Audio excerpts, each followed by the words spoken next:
हर हर महादेव। आज मैं एक महत्वपूर्ण विषय पर चर्चा करने जा रहा हूँ। एक ऐसा विषय जो आम जनमानस में, समाज में, विशेषकर हिंदू वर्ग के लोगों में मान्यताएं हैं, एक धारणा है कि सायंकाल अथवा रात्रि में घर में झाड़ू लगाने से लक्ष्मी चली जाती है, अर्थात घर में दरिद्रता आ जाती है। तो इसमें कितनी सत्यता है, इसका धार्मिक महत्व क्या है, सामाजिक महत्व क्या है, तथ्यात्मक रूप से इसके पीछे धारणा क्या है, इस पे आज मैं चर्चा करूँगा। तो सर्वप्रथम मैं ये बताना चाहता हूँ कि समाज को चलाने के लिए या घर को चलाने के लिए, देश को चलाने के लिए एक नियम की आवश्यकता होती है। इस समाज में एक नियम के अनुसार लोग चलते हैं, तभी समाज जो है सही ढंग से चल पाता है। उसी प्रकार से लोगों को सामाजिक जीवन जीने के लिए प्राचीन काल में भी तमाम तरीके की नियम बनाए गए थे। तमाम ऋषियों मुनियों द्वारा, लोगों द्वारा, विद्वत लोगों द्वारा, राजाओं द्वारा एक प्रकार से नियम बनाए गए थे। वो मान्यता अनुसार, परंपरा अनुसार वो चलती रहती थी समाज को चलाने के लिए।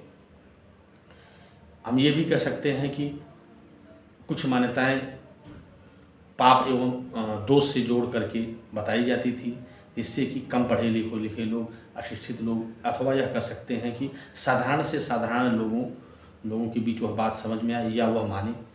तो धर्म, दोष और पाप से जोड़ने पर जो धार्मिक प्रवृत्ति के लोग हैं, उस सरलता से उस विषय को मान लेते थे कि इसमें ऐसा करने से हमें दोष लगेगा अथवा पाप लगेगा।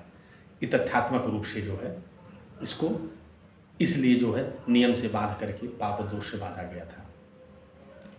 तो प्राचीन काल में भी इस प्रकार की एक मान्यता चली आ रही है कि रात्रि में झाड़ू नहीं लगाना चाहिए। जैसा कि आप सभी को विदित है, तमाम लोगों ने इतिहास में पढ़ा होगा कि प्राचीन काल में महिलाएं रत्नाभूषण, तमाम स्वर्णाभूषण, चांदी के भी आभूषण पहनती थी। यहाँ तक कि पुरुष भी रत्न आभूषण यानी कि मालाएं गले में और कान में कुंडल भी पहनते थे। और क्रय विक्रय के लिए प्रचलन में स्वर्ण मुद्राएं तथा चांदी की मुद्राएं भी चलती थी। उस समय प्राचीन काल में प्रकाश के लिए रात्रि में दीपक अथवा लालटेन इसी की व्यवस्था थी। उस समय आधुनिक जीवन की तरह विद्युत का उजाला नहीं था, आधुनिक बल्ब, इन्वर्टर इस तरीके से प्रकाश नहीं थे, जिससे रात्रि में स्पष्ट रूप से छोटी से छोटी वस्तुओं को देखा जा सके।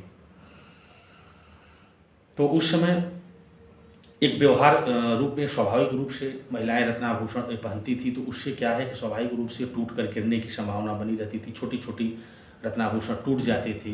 प्रायः आम जीवन में भी हम लोग देखते हैं कि कभी कभी महिलाओं के, माताओं बहनों के कान में अथवा नाक में पहने हुए स्वर्णाभूषण गिर जाते हैं, फिर सुबह वो जो है ढूंढने पे मिल जाते हैं।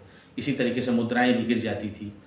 तो उस समय यदि विशेष परिस्थिति में रात्रि में झाड़ू लगाना भी पड़े, तो वो झाड़ू लगाकर कूड़े को एक किनारे रख दिया जाता था और वह प्रातःकाल उजाले में ही बाहर फेंका जाता था, जिससे कि उजाले में वो स्पष्ट रूप से दिख सके कि उस कूड़े में क्या चीज़ बाहर जा रहा है। तो इस तरीके से उसको परंपरा के अनुसार उसको मान्यता दे दी गई थी कि रात्रि में झाड़ू लगाएंगे तो लक्ष्मी बाहर चली जाएगी। यह एक तथ्यात्मक रूप से है, एक व्यवहारिक है, स्पष्ट रूप से आम जनमानस को भी समझ में आता है, हमारे भी समझ में आता है कि झाड़ू मारने से लक्ष्मी बाहर चली जाएंगी। अर्थात वो लक्ष्मी, वो आभूषण जो कूड़े में गिरा है, यदि आप मारते हैं तो वो बाहर चली जाएगी, स्वाभाविक है। जो भी धन गिरा हुआ है आपका, अगर आप झाड़ू मारेंगे तो कूड़े के साथ वो बाहर चला जाएगा। एकदम सीधा सा संबंध है। इसलिए रात्रि में प्रातःकाल वो जो है झाड़ू लगाते थे। वो मान्यता के अनुसार अब लोग उसको मानते हैं कि रात्रि में झाड़ू नहीं लगाना चाहिए। लेकिन आधुनिक जीवन में समय और देश काल के हिसाब से, जैसे देश काल का मतलब ये है कि यहाँ जो नियम यहाँ लागू है, वो अगर आप दूसरे देश में चले जाते हैं तो वहाँ परिस्थिति के अनुसार हो सकता है वो नियम पालन न करें। जैसे आप पूजा में यहाँ मान लीजिए कोई फल आप केला चढ़ाते हैं, यहाँ के भौगोलिक स्थिति के अनुसार वहाँ पे फल मिलता है, यहाँ बेर मिलता है, केला मिलता है, अमरूद मिलता है, आप चढ़ाते हैं, आम मिलता है। हो सकता है किसी अन्य देश में जाएँ तो हमारे यहाँ पूजा के विधान में वो लिखा गया है कि इनको पीला फल आम या केला या चढ़ाएँ विष्णु भगवान।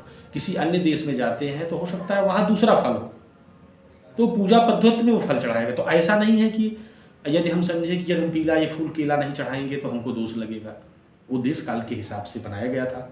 दूसरे देश में जाएँगे, वहाँ हो सकता है दूसरे फल मिले, उसको हम ईश्वर को अर्पित करें। तो इसी प्रकार से आधुनिक जीवन में उसकी प्रासंगिकता अब नहीं है, यानी आवश्यकता पड़ने पर आपके पास आप झाड़ू लगा सकते हैं, क्योंकि पर्याप्त रोशनी है, आपके पास विद्युत बल्ब है, आपके पास इन्वर्टर है और अच्छी तरीके से स्पष्ट रूप से कोई भी वस्तु, छोटी से छोटी वस्तु यदि पृथ्वी पर गिरी है, कहीं नीचे गिरा हुआ है, कहीं खो गया है, तो आप आराम से ढूंढ सकते हैं, टॉर्च की रोशनी में ढूंढ सकते हैं, आप बल्ब से ढूंढ सकते हैं।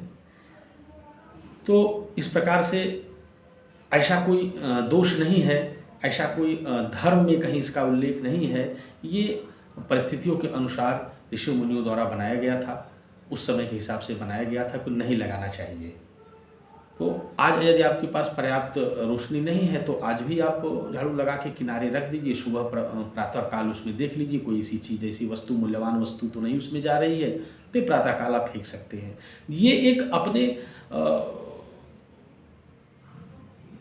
सरलता के हिसाब से आप अपनी सुविधा के अनुसार से कर सकते हैं। इसकी कोई बाध्यता नहीं है कि आपने रात में झाड़ू लगा दिया तो बहुत बड़ा दोष हो जाएगा और आप सारी लक्ष्मी घर से चली जाएंगी, आप दरिद्र हो जाएंगे। ऐसा इस व्यवहारिक रूप से, तथ्यात्मक रूप से, धार्मिक रूप से यह जो है सत्य नहीं है। तो समय के अनुसार आदमी को परिवर्तन करना चाहिए, यही प्रकृति का नियम है, तभी आदमी आगे विकास कर पाता है। तो आज मैंने इसका तथ्यात्मक कारण क्या है इसको मैंने बताया कि झाड़ू लगाने से दरिद्रता आती है अथवा नहीं आती है। तो आप अपनी आवश्यकता के हिसाब से आप झाड़ू लगा सकते हैं, नहीं आवश्यकता है तो नहीं भी लगा सकते हैं, मगर इसमें कोई दोष पाप का कोई ऐसा महत्व नहीं है। तो आज के लिए बस इतना ही। हर हर महादेव।